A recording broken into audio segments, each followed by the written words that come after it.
Frankenstein Chapter 21.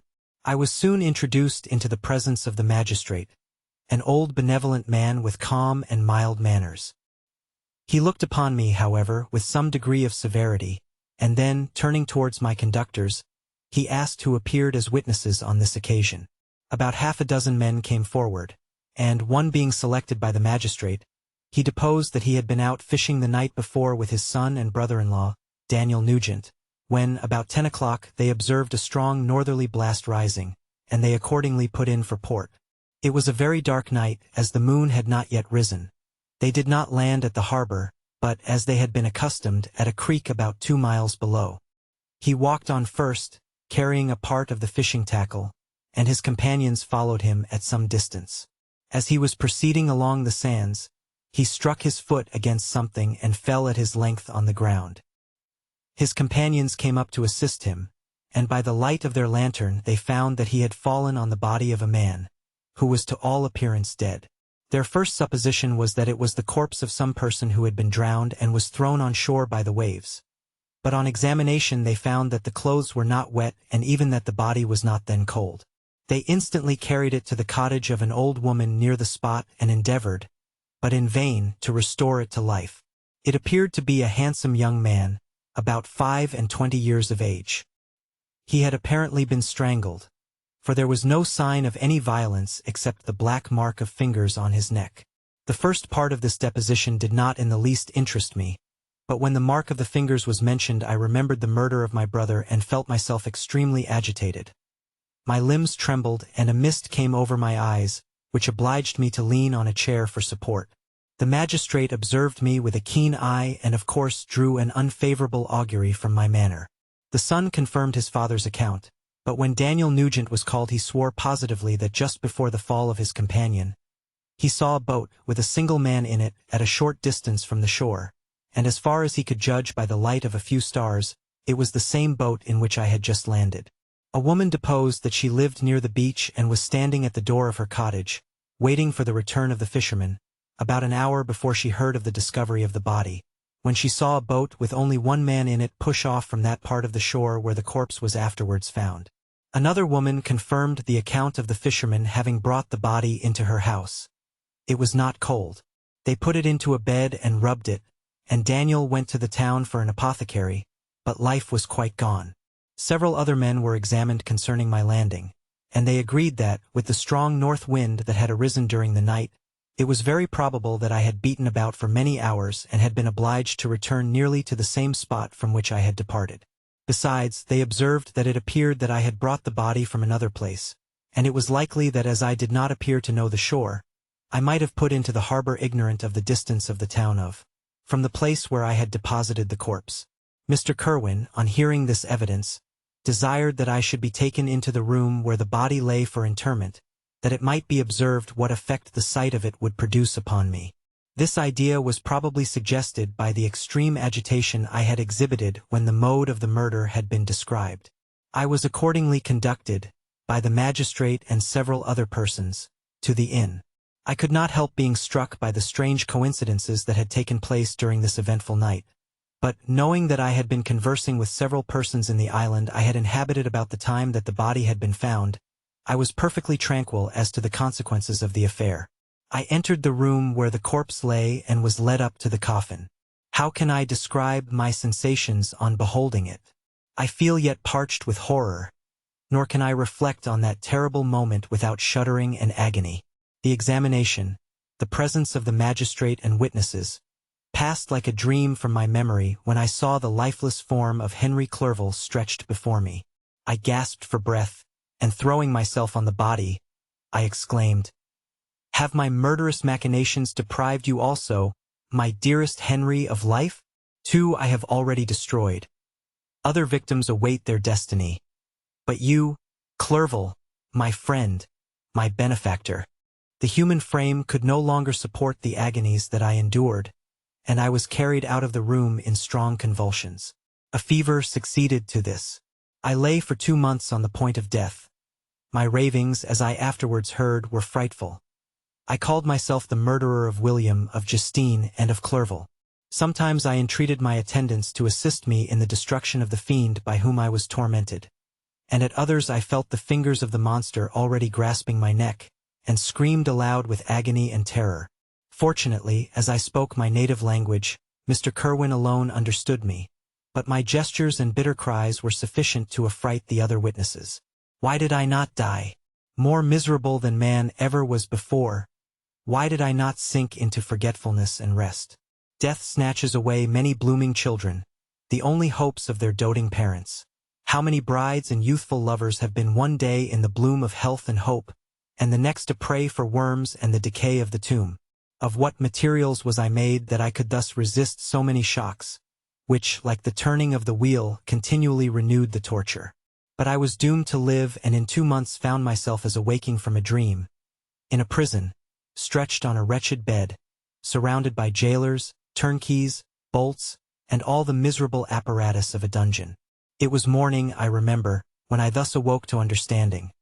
I had forgotten the particulars of what had happened and only felt as if some great misfortune had suddenly overwhelmed me. But when I looked around and saw the barred windows and the squalidness of the room in which I was, all flashed across my memory and I groaned bitterly. This sound disturbed an old woman who was sleeping in a chair beside me. She was a hired nurse, the wife of one of the turnkeys, and her countenance expressed all those bad qualities which often characterize that class. The lines of her face were hard and rude, like that of persons accustomed to see without sympathizing in sights of misery. Her tone expressed her entire indifference. She addressed me in English, and the voice struck me as one that I had heard during my sufferings. "Are you better now, sir?" said she.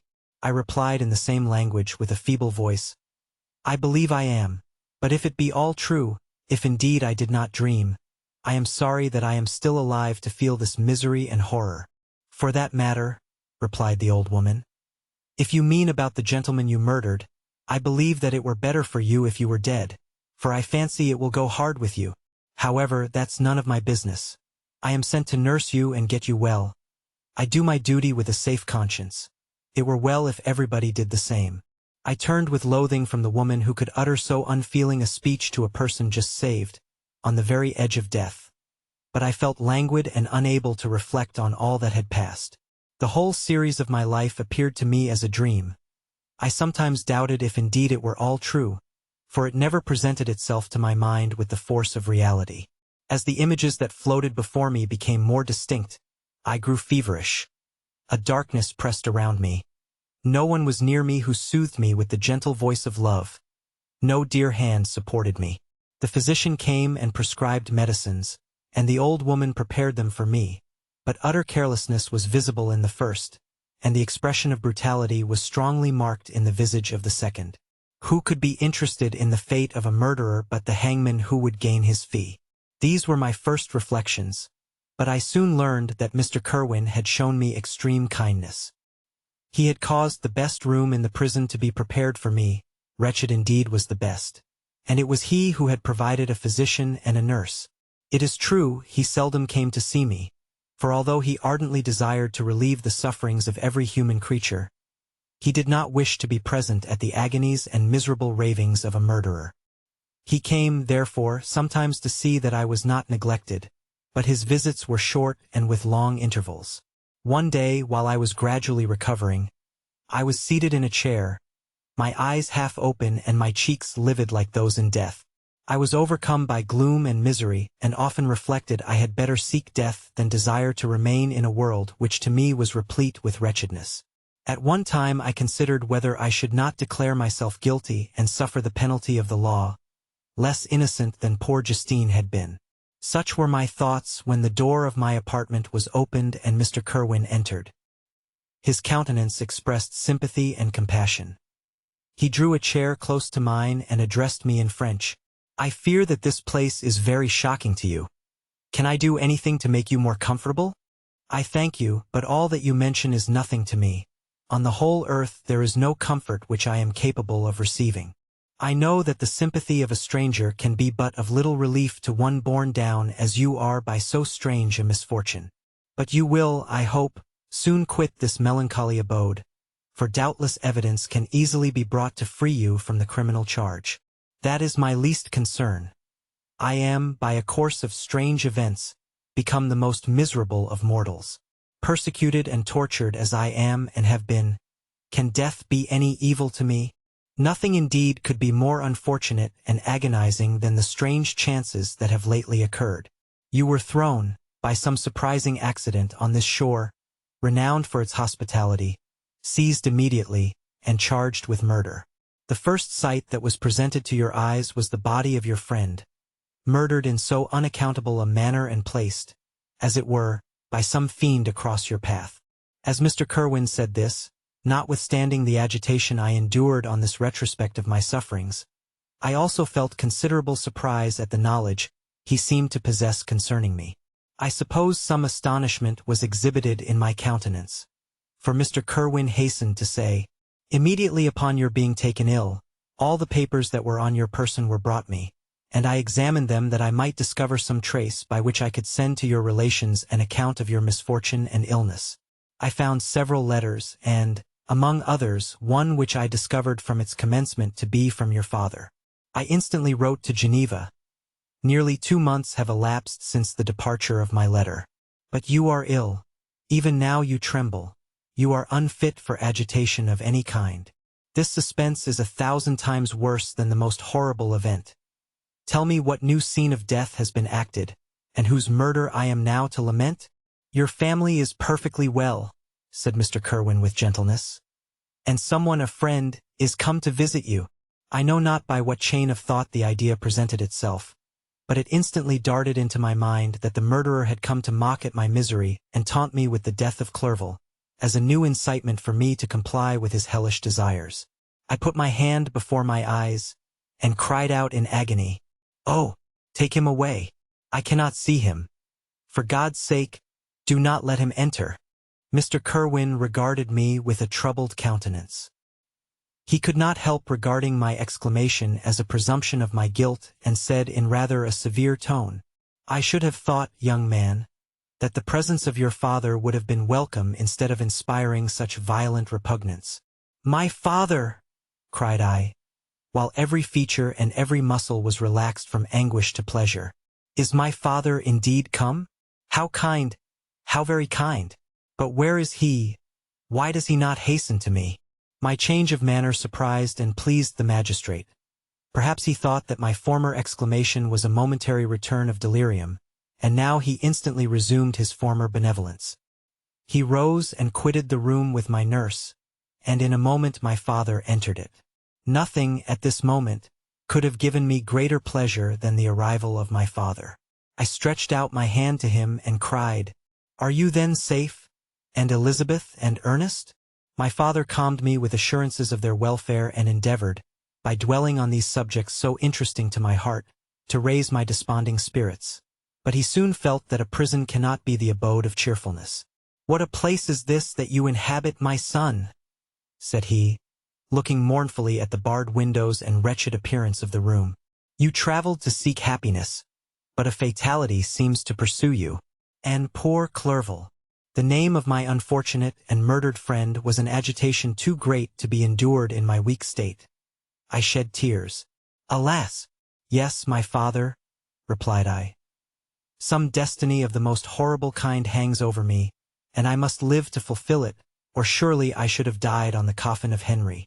We were not allowed to converse for any length of time, for the precarious state of my health rendered every precaution necessary that could ensure tranquility. Mr. Kerwin came in and insisted that my strength should not be exhausted by too much exertion. But the appearance of my father was to me like that of my good angel, and I gradually recovered my health. As my sickness quitted me, I was absorbed by a gloomy and black melancholy that nothing could dissipate. The image of Clerval was forever before me, ghastly and murdered. More than once the agitation into which these reflections threw me made my friends dread a dangerous relapse. Alas!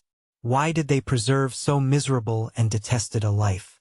It was surely that I might fulfill my destiny, which is now drawing to a close. Soon, oh very soon, will death extinguish these throbbings and relieve me from the mighty weight of anguish that bears me to the dust. And, in executing the award of justice, I shall also sink to rest.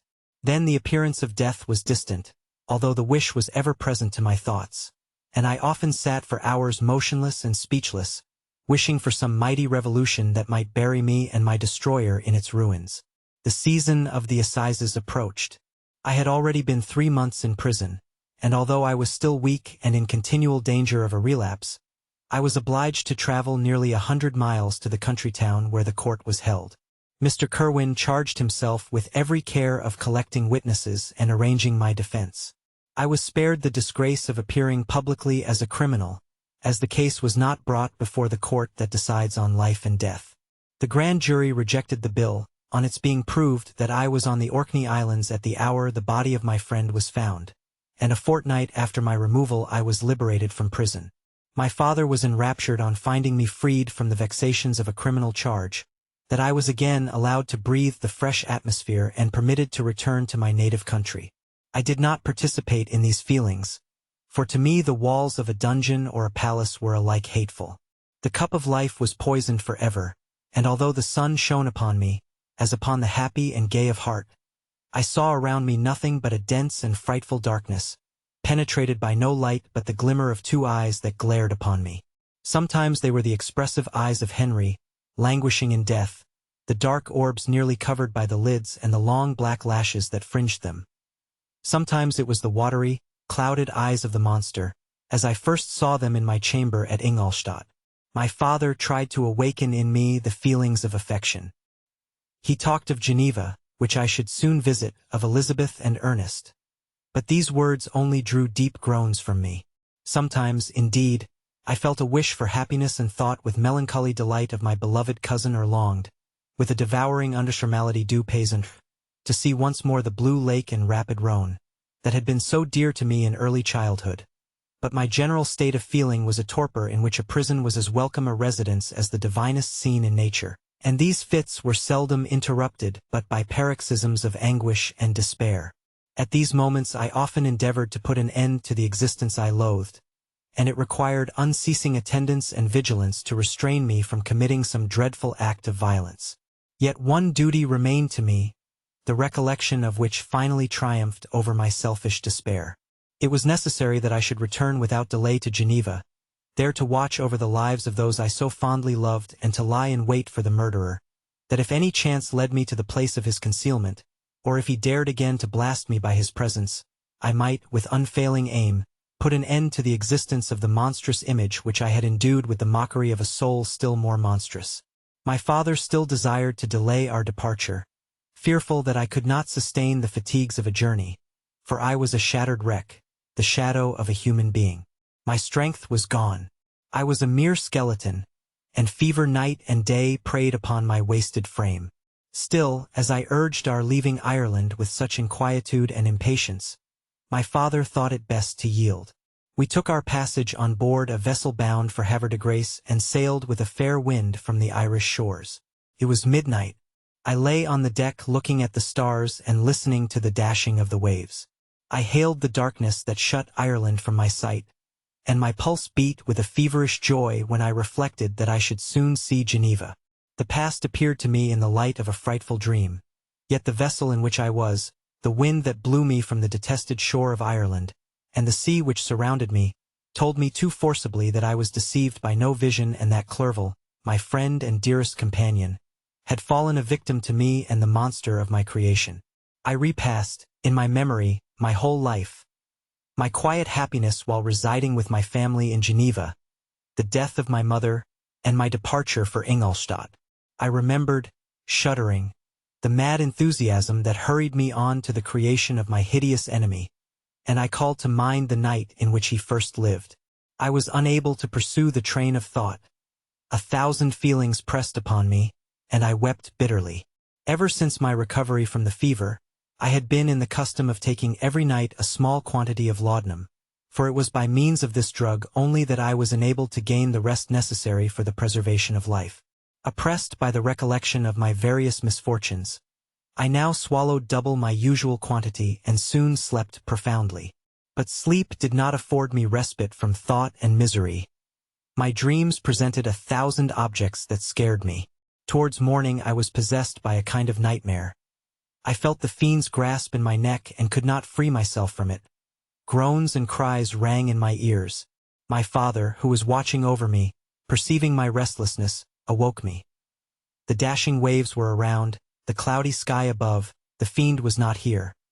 A sense of security, a feeling that a truce was established between the present hour and the irresistible, disastrous future imparted to me a kind of calm forgetfulness, of which the human mind is by its structure peculiarly susceptible.